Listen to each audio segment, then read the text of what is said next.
করেছি, কিন্তু তার মধ্যেও একজন অসুস্থ আমাদের রিমু রায়, সে আসতে পারেনি।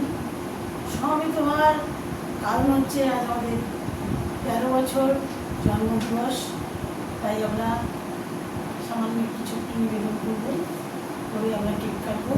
সবচেয়ে বড় কথা, আমরা গানের ভ্রমণের সদস্য অনেককে আজকে পেয়ে খুব আনন্দিত। দাদা আছেন, দাদাকে এখন আপনারা দেখতে পান না, অন্যাদি আছেন, দেখতে পান না। আমাদের মিতা ওর ওপেনার সার্জারি হবে, ও এসে গেছে, জন্মদিন উপলক্ষে আমরা সবাই এসে গেছি, শুধু মুদিকে মিস করছি। তাই আমাদের পূর্ণতা পেত। আমাদের প্রথম গান দ্বিজেন্দ্র গীতি, আমরা মলয় বাতাসে ভেসে যাব, শুধু কুসুমের মধু